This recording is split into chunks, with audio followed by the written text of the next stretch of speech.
Photography is simple. You literally just point at what you find interesting and press the shutter. But lately, this is how I am. Unmotivated and lacking the drive to go out with my camera. It's time for a change. So I challenged myself to take a photo every day for 30 days to reset my motivation. There were no restrictions. Any camera, any lens, any subject. Just at least one photo a day. Let's see how far I can go and if it helped me get out of a rut. Starting off this challenge on quite an easy day, just went on a hike and obviously I'm going to take quite a number of photos on this trail. I think the challenge today was more about hiking in the Hong Kong heat. I don't really know how this 30 days is gonna go. Obviously right now I still feel a bit more motivated. There's always a sense of excitement whenever I start a photography project. The first few days went by quick and easy. I went out on walks. A lot of them. So today I just had some dinner plans, which I guess sort of helped for the challenge because I'm already going to be out, especially the dinner places around here in Causeway Bay. I even asked a few friends to use this time to catch up. Catching up with Janelle. And do a very weird photo shoot in Five Guys. On day 4, I went on a fun photo walk. Look who I convinced to buy a Ricoh GR3X. So I'm doing a photo shoot with Mark here at the Monster Building. Drop your hands, I guess. But I know what you're thinking. Did I use this time to really be productive? Nice day today, huh? Yep. What's the date? And so this challenge got me thinking. My recent lack of motivation was partly because I started associating taking photos with having to make a video out of it. Don't get me wrong, I love making the videos. But the video ideas or topics don't come very easily and they also take a lot of time to make, making me miss out on other aspects of my life like social connections, and it made me miss spending time with my friends. I didn't really like that, so the 30 days was a way for me to disconnect the two a bit and just photograph what I want without thinking about a video. It sounded easier said than done though. But I really didn't have much motivation to do anything today. I think taking the photos, that's the easy part, but it's those moments where you don't feel like doing anything and then you don't have the motivation and you don't have plans and then you just really have to muster up all the willpower. So what did I do? Well, basically just went for a quick workout and then I find that exercising does give me a little bit of boost in terms of my mood. And then I leveraged off that to go on a walk now at the harbor side and just trying to find some interesting compositions. Well, inspiration didn't come too easy the next few days, even when seeking out help from other photographers. But a challenge is a challenge. So I got by with just taking the Ricoh GR3X as my daily camera on my way to work and having that mindset of observing my environment during the daily commute. One day, I even had this brilliant idea of experimenting with long exposure during my run. You know, take a photo blurrier than my future. Let's just say I wouldn't do this again. In gaining more inspiration online, I remember the particular comment on one of my videos from Chris. Discarded or overlooked things. That might work. So now I'm in my era of finding stuff I often overlook, just like these red fire alarms and the nice shadows from the light. I also noticed the mirrors from the walls of the train station. Not gonna lie, I felt like a pervert taking this photo. And of course, the often neglected leg workouts at the gym. Don't skip leg day, guys. And with those snaps, I finally made it through to the weekend. So I didn't really expect this week to be as challenging as it was. Yeah, life happens, right? Sometimes you're caught up with the things that you're supposed to do. You don't have the motivation. And honestly, this week, the weather has been completely shitty. It was raining really hard some of the days. And one thing that I found challenging was that I was just roaming around in places that I'm usually at. These are places that I've taken countless of photos already. So it's kind of hard for me to find something different, you know, and I was trying to force myself to find a nice image to share with all of you. But then I just tried to shift the mindset into trying to document my daily life, you know, just document the things that I find interesting and then just take a photo without any of the other pressure. While I wrap off day 12 with a certain realization about the sunsets I've seen so far on this challenge. I'm almost halfway through. I think there was probably just one colorful sunset so far and I was stuck at work.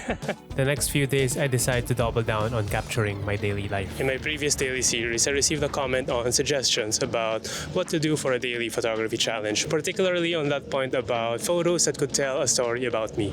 I don't know, I'm just thinking maybe you want to get to know more about me too. Please say yes. Hi, I'm Keith, a Filipino guy living in Hong Kong where I grew a certain appreciation of the outdoors to somehow get away and slow down from the rush city life.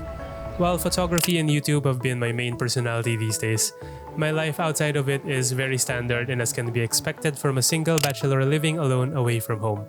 I like going on walks during my lunch break to combat sitting all day for work, And on these walks, I snap everything from the resting workers on the street or beautiful patches of light inside the malls. Living in the colorful streets of Hong Kong, it's very easy to find interesting shots, making these walks quite fruitful. After my walk, I have my daily dose of iced coffee during lunch. Food photography isn't really my best, so please forgive me for this shot.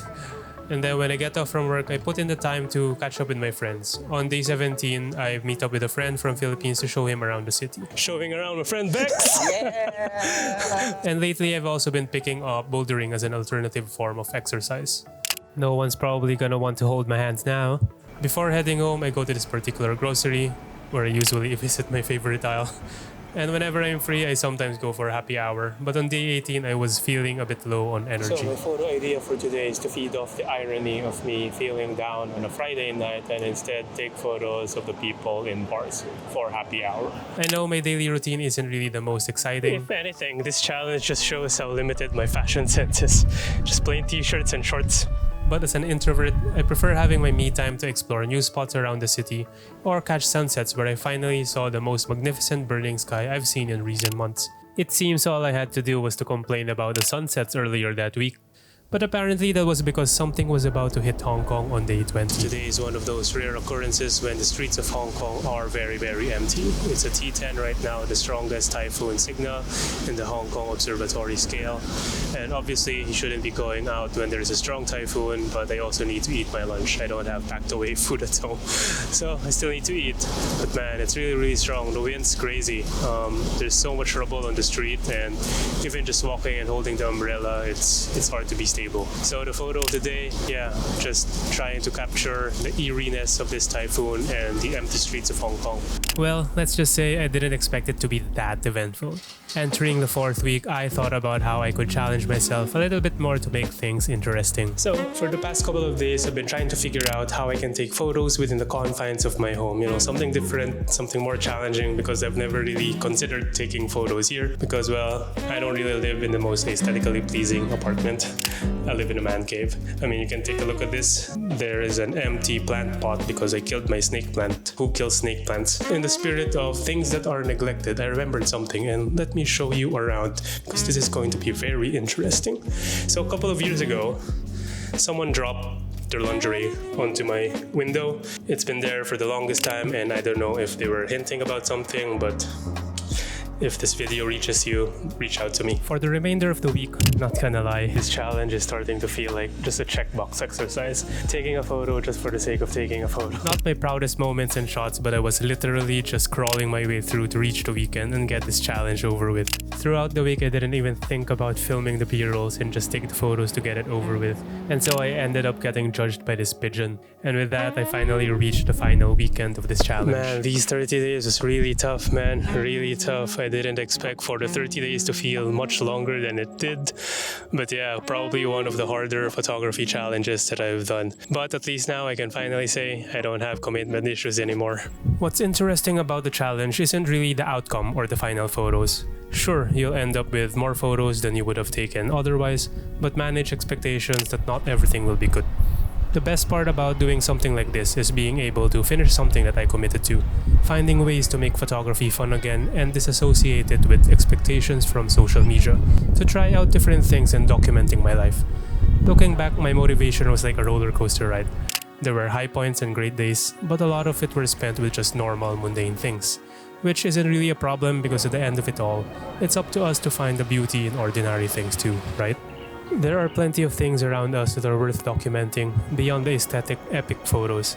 There are the smaller details and snaps of our lives that would be worthwhile to look back on. It's a tough commitment if you're going to try something like this.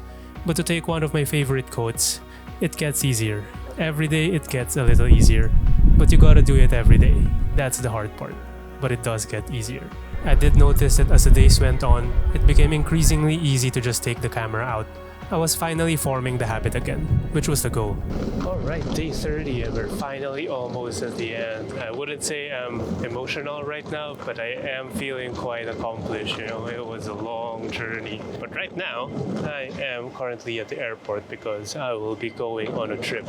And if you're wondering whether I planned for the last day of the challenge to be today, I didn't. I don't really plan ahead. I think I want to take a photo somewhere around the airport, taking a photo photo on a trip feels kind of like cheating for the finale, right? And so this is the photo that I decided with, sort of like a symbolism to the end of the challenge and moving on to my next journey. So watch out for that video. Also, a big shout out to Comica for helping me bounce off ideas about this challenge by doing her own 30 days. It definitely helped to have sort of like an accountability buddy throughout the period. So go check out her video, and thanks for watching. Happy shooting.